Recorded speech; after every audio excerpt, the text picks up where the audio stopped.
Today we're going to unravel the most mysterious disappearing act in the construction industry. Imagine this. Every day you walk past a massive construction site. For 2 whole years, you see an iron and steel giant, the tower crane, perched defiantly at the top of the building, arrogantly stretching its arm dozens of meters to lift tons of concrete. Then, one day, out of nowhere, you walk past that morning and the building is gleaming and finished, but the giant has vanished.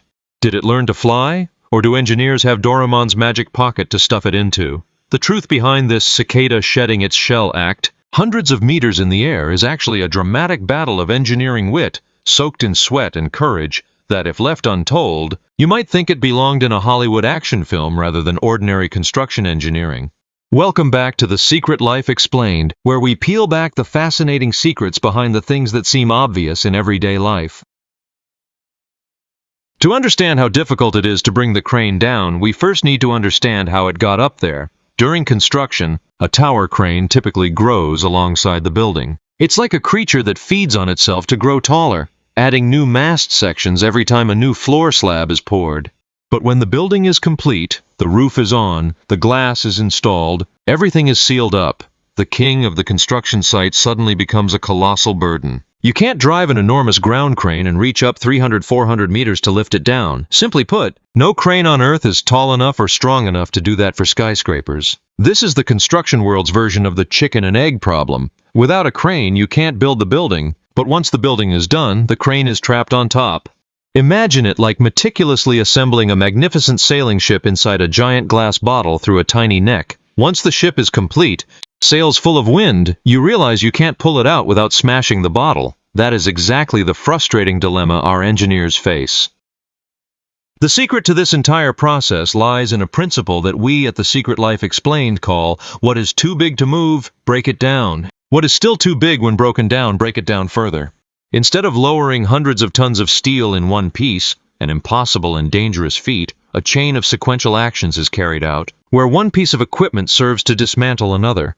The first step is to invite a smaller, far more agile apprentice to the scene. In the trade, this is called a Derrick crane or creeper crane. First, the giant itself, the main tower crane, performs its final act of service atop the building.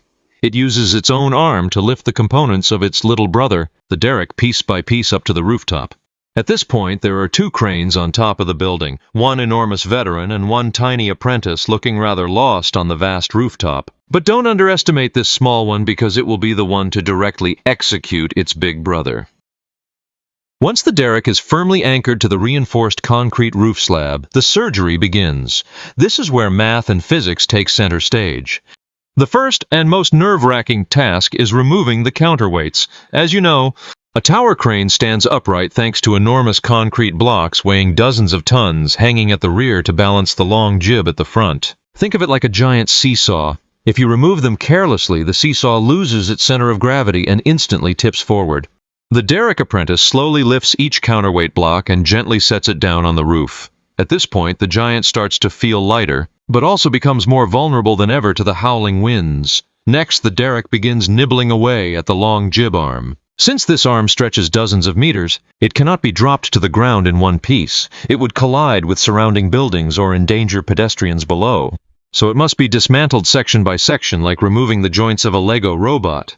Each time a steel section is lowered, a wave of relief washes over the engineers' faces as the load on the rooftop steadily decreases. Then comes the operator's cab and finally the mast sections, and so within a few days, the once mighty giant has vanished, leaving only the small Derrick standing alone on the rooftop. At this point, you're probably wondering, wait, what about the Derrick? Surely they're not leaving it up on the roof as a souvenir. The answer is never. Construction engineering always has an exit strategy. Once the Derrick has completed its mission of dispatching its big brother, a super mini younger sibling is brought up. This one is so small it can be pushed by hand or runs on electricity, looking no different from the small hoists you'd see at residential construction sites. And the same scenario plays out again. This tiny one dismantles the Derrick into small pieces, but this time, those pieces no longer need cables or pulleys dangling outside the building. They'll be carried by workers or moved by mini carts straight into the building's freight elevator. That's right, the very elevator that future residents will use to move in their furniture and appliances is the escape route for the final descendant of the tower crane. If any component is still a bit too large, Workers use cutting tools or disassemble them into individual bars and carry them down the emergency staircase. From a towering tower crane, after several rounds of splitting itself, passing through 3 or 4 generations from large crane to tiny hoist, all the equipment quietly retreats into the belly of the building and makes its way to ground level through the front door. When the process is like clearing a large wardrobe out of a room, remove the doors, the drawers, the shelves, until all that's left is a handful of screws you can pocket and walk out with.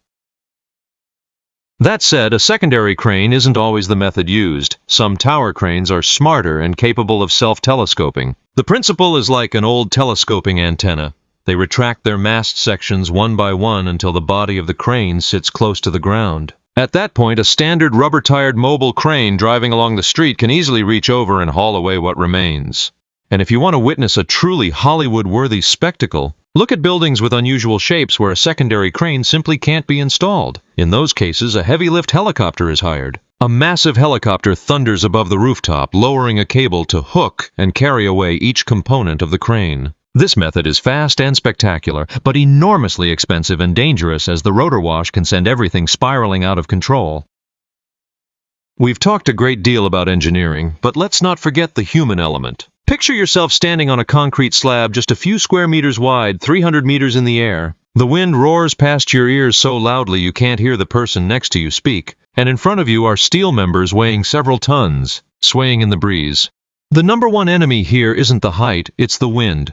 On the ground, wind blows your hat off, but at the top of a skyscraper, it can turn a steel plate into a giant sail that drags both people and machinery over the edge. The moment wind speed exceeds the permitted threshold, the entire crew must stop immediately. The balance required here isn't just physical, it's psychological. Workers must maintain absolute composure, because a single slip of the hand that drops a tool turns it into a free-falling bullet, hurtling down toward the streets below at terrifying speed. When removing the counterweights, they must follow a strict sequence, alternating sides, to keep the giant seesaw from tilting more than 1-2 degrees. Otherwise, the joints will seize and the situation becomes a deadlock. That's why most of the heavy component lowering operations take place at night or in the early hours before dawn. Not to keep secrets, simply because that's when the streets are quietest, ensuring maximum safety for the people below. Those sleepless nights are the final journey of the steel giant before it returns to the depot. Every time you look at a skyscraper, remember that it is not merely the product of concrete and glass. It is also a testament to human ingenuity in solving problems that seem to have no solution. Bringing a crane down is not just dismantling steel. It is a dance of precise calculation and courage. Sometimes, to achieve something great, we must learn to start with the very smallest things, and finish by breaking down even the most colossal ones. Thank you for watching today's video. If you found this process fascinating, don't forget to hit like and subscribe to The Secret Life Explained so you don't miss the next secret. Until then, goodbye and see you next time.